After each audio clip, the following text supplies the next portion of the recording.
I'll Kill You Tomorrow by Helen Huber. Here there was only the night quiet of maternity, the silence of noiseless rubber heels on the hospital corridor floor, the faint brush of starched white skirts brushing through doorways into darkened and semi-darkened rooms. But there was something wrong with the silence in the basket room of maternity, the glass-walled room containing row on row the tiny hopes of tomorrow. The curtain was drawn across the window through which, during visiting hours, peered the proud fathers who did the hoping. The nightlight was dim. The silence should not have been there. Laurie Kane, standing in the doorway, looked out over the rows of silent baskets and felt her blonde hair tighten at the roots. The tightening came from instinct, even before her brain had a chance to function, from the instincts and training of a registered nurse. 30-odd babies grouped in one room, and complete silence? Not a single whimper? Not one tiny cry of protest against the annoying phenomenon of birth? 30 babies dead? That was the thought that flashed unbidden into Laurie's pretty head. The absurdity of it followed swiftly, and Laurie moved on rubber soles between a line of baskets. She bent down and explored with practiced fingers. A warm, living bundle in a white basket. The feeling of relief was genuine. Relief, even from an absurdity, is a welcome thing. Laurie smiled and bent closer. Staring up at Laurie from the basket were two clear blue eyes. Two eyes, steady and fixed in a round baby face. An immobile pink baby face housing two blue eyes that stared up into Laurie's with a quiet concentration that was chilling. Laurie said, "What's the matter with you?" She spoke in a whisper and was addressing herself. She had gone short on sleep lately, the only way really to get a few hours with Pete. Pete was an intern at General Hospital and the kind of homely, grinning carrot top a girl like Laurie could put into dreams as the center of a satisfactory future.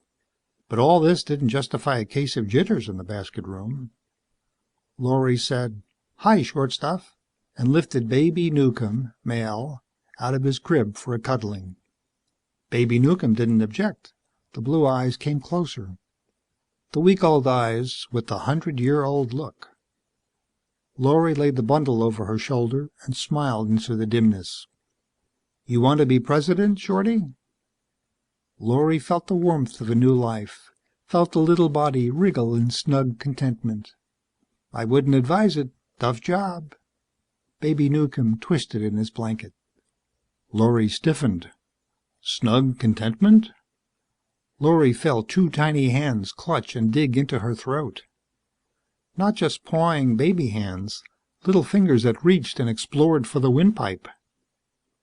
She uncuddled the soft bundle and held it out. There were the eyes. She chilled. No imagination here. No specter from lack of sleep. Ancient murder hatred glowing in newborn eyes. "Careful, you fool, you'll drop this body." A thin piping voice, a shrill symphony in malevolence. Fear weakened Laurie. She found a chair and sat down. She held the boy baby in her hands. Training would not allow her to drop Baby Newcomb. Even if she had fainted, she would not have let go. The shrill voice, "It was stupid of me, very stupid." Laurie was cold, sick, mute. "Very stupid. These hands are too fragile. There are no muscles in the arms. I couldn't have killed you." "Please, Dreaming?" "No, I'm surprised at your surprise. You have a trained mind. You should have learned long ago to trust your senses." "I don't understand." "Don't look at the doorway. Nobody's coming in. Look at me. Give me a little attention and I'll explain." "Explain?" Laurie pulled her eyes down to the cherubic little face as she parroted dully. "I'll begin by reminding you that there are more things in existence than your obscene medical books tell you about." "Who are you? What are you?" "One of those things." "You're not a baby." "Of course not. I'm..." The beastly, brittle voice drifted into silence as though halted by an intruding thought. Then the thought voiced with a yearning at once pathetic and terrible. It would be nice to kill you. Someday I will. Someday I'll kill you if I can find you. Why? Why? Insane words in an insane world, but life had not stopped even though madness had taken over. Why? The voice was matter of fact again. No more time for pleasant daydreams. I'm something your books didn't tell you about. Naturally, you're bewildered. Did you ever hear of a bodiless entity? Laurie shuddered in silence. You've heard of bodiless entities, of course, but you denied their existence in your smug world of precise, tidy detail. I'm a bodiless entity. I'm one of a swarm. We come from a dimension your mind wouldn't accept, even if I explained it, so I'll save words. We of the swarm seek unfoldment, fulfillment, even as you in your stupid blind world. Do you want to hear more? You're a fool, but I enjoy practicing with these new vocal cords, just as I enjoyed flexing the fingers and muscles. That's why I revealed myself. We are basically, of course, parasites. In the dimension where we exist in profusion, evolution has provided for us. There we seek out and move into a dimensional entity far more intelligent than yourself. We destroy it in a way you wouldn't understand, and it is not important that you should. In fact, I can't see what importance there is in your existing at all. You plan to kill all these babies? Let me congratulate you. You finally managed to voice an intelligent question. The answer is no. We aren't strong enough to kill them. We dwelt in a far more delicate dimension than this one, and all was in proportion. That was our difficulty when we came here. We could find no entities weak enough to take possession of, until we came upon this room full of infants. Then if you're helpless, what do we plan to do? That's quite simple. These material entities will grow. We will remain attached, ingrained, so to speak. When the bodies enlarge sufficiently... 30 potential assassins. Laurie spoke again to herself, then hurled the words back into her own mind as her sickness deepened. The shrill chirping. What do you mean, potential? The word expresses a doubt. Here there is none. The entity's chuckle sounded like a baby content over a full bottle. 30 certain assassins. But why must you kill? Laurie was sure the tiny shoulders shrugged. Why? I don't know. I never thought to wonder. Why must you join with a man and propagate someday? Why do you feel sorry for what you term an unfortunate? Explain your instincts and I'll explain mine. Laurie felt herself rising. Stiffly, she put Baby Newcomb back into his basket. As she did so, a ripple of shrill, jerky laughter crackled through the room. Laurie put her hands to her ears. You know I can't say anything. You'd keep quiet. They'd call me mad. Precisely. Malicious laughter, like driven sleet, cut into her ears as she fled from the room. Peter Larchmont, M.D., was smoking a quick cigarette by an open fire escape door on the 3rd floor. He turned as Laurie came down the corridor, flipped his cigarette down into the alley and grinned. Women shouldn't float on rubber heels, he said. A man should have warning. Laurie came close. Kiss me hard. Pete kissed her, then held her away. You're trembling. Anticipation, pet? He looked into her face and the grin faded. Laurie, what is it? Pete, I'm crazy. I've gone mad. Hold me. He could have laughed, but he had looked closely into her eyes, and he was a doctor. He didn't laugh. Tell me, just stand there. I'll hang on to you, and you tell me. The babies, they've gone mad. She clung to him. Not exactly that. Something's taken them over. Something terrible. Oh, Pete, nobody would believe me. I believe the end result, he said quietly. That's what I'm for, Angel. When you shake like this, I'll always believe. But I'll have to know more, and I'll hunt for an answer. There isn't any answer, Pete. I know. We'll still look. Tell me more first." "There isn't any more." Her eyes widened as she stared into his with the shock of a new thought. "Oh, Lord, one of them talked to me, but maybe he or it won't talk to you. Then you'll never know for sure. You'll think I'm " "Stop it. Quit predicting what I'll do. Let's go to the nursery." They went to the nursery and stayed there for 3/4 of an hour. They left with the tinny laughter filling their minds, and the last words of the monstrous entity. "We'll say no more, of course. Perhaps even this incident has been indiscreet. But it's in the form of a celebration. Never before has a whole swarm gotten through. Only a single entity on rare occasions." Pete leaned against the corridor wall and wiped his face with the sleeve of his jacket. "We're the only ones who know," he said. "Or will ever know." Lori pushed back a lock of his curly hair. She wanted to kiss him, but this didn't seem to be the place or the time. "We can never tell anyone." "We'd look foolish." "We've got a horror on our hands and we can't pass it on." "What are we going to do?" Lori asked. "I don't know. Let's recap a little. Got a cigarette?" They went to the fire door and dragged long and deep on 2 from Lori's pack. "They'll be quiet from now on. No more talking, just baby squalls." "And 30 little assassins will go into 30 homes," Lori said. "All dressed in soft pink and blue. All filled with hatred. Waiting. Biding their time. Growing more clever." She shuddered. "The electric chair will get them all eventually. But how many will they get in the meantime?" Pete put his arms around her and drew her close and whispered into her ear. "There's nothing we can do. Nothing."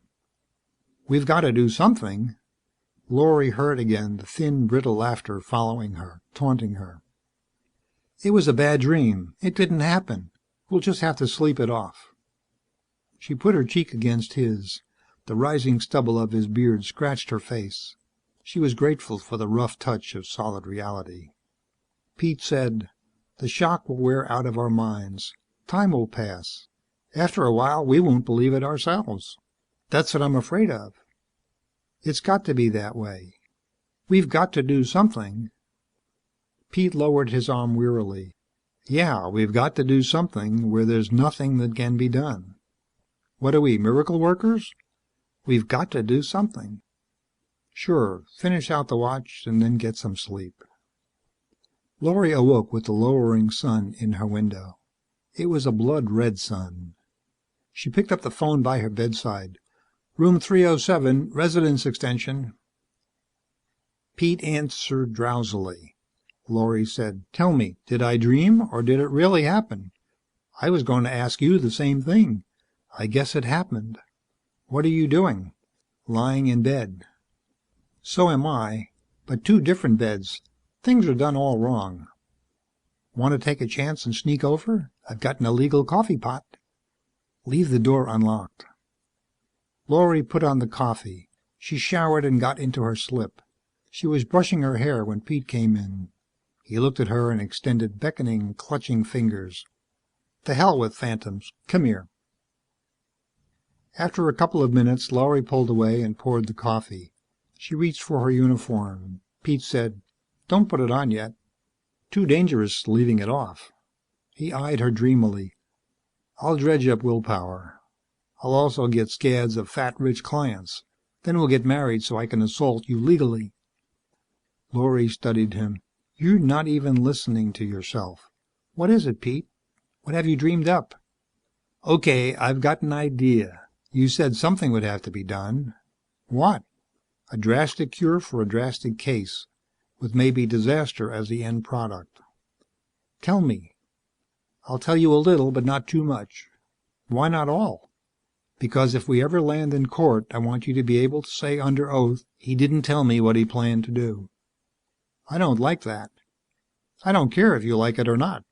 Tell me, what's the one basic thing that stands out in your mind about these entities? That they're fragile?" "Yes, fragile. Give me some more coffee." Lori demanded to know what was in Pete's mind. All she got was kissed and did not see Pete again until 11 o'clock that night.